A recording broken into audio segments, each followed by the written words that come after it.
اور آنا پکنے کا حل بنائی ہوئے گراؤنڈ میدان میں پہنچ چکی ہے۔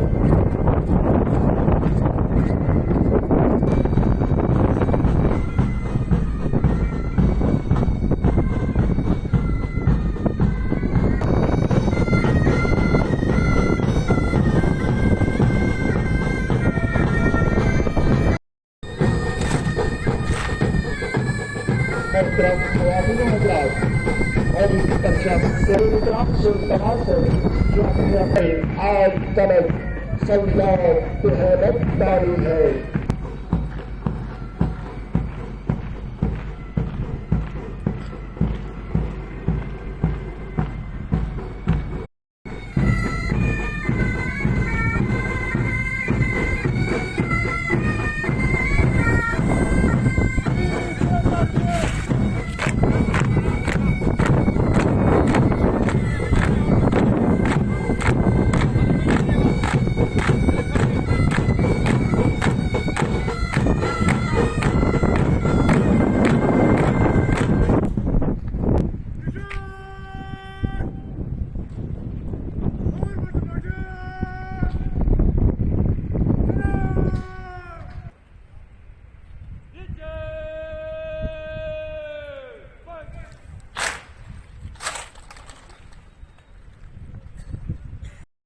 خواتین و حضرات، مہمان خصوصی کی آمد میں ابھی کچھ وقت باقی ہے، لہذا اس دوران میں آپ کو فرنٹیئر کورٹ کی تاریخ کے متعلق دلچسپ معلومات فراہم کرتا چلوں۔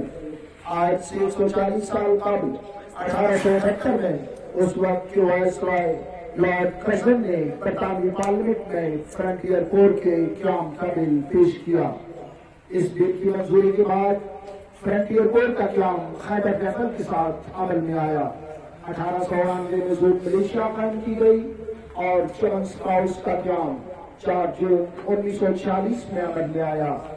قیام پاکستان کے بعد فرنٹیئر کورٹ کی تنظیمیں نو کی گئی اور مزید چند یونٹیں بنائی گئیں۔ تب فرنٹیئر کورٹ کی تمام یونٹیں ایک ہی ہیڈ کوارٹر کے زیر کمان اپنے فرائض منصبی سر انجام دیتی رہی۔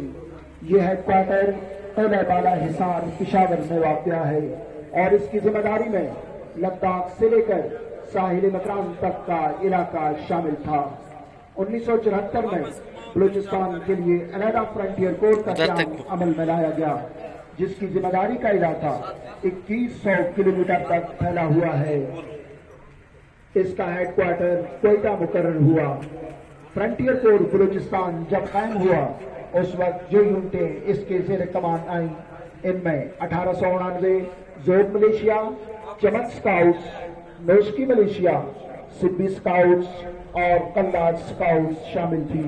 1974 میں میمن رائفلز اور مکران سکاؤٹس معرض وجود میں آئیں۔ 1977 میں مزید 4 یونٹیں یعنی بمبور رائفلز، تافتان رائفلز،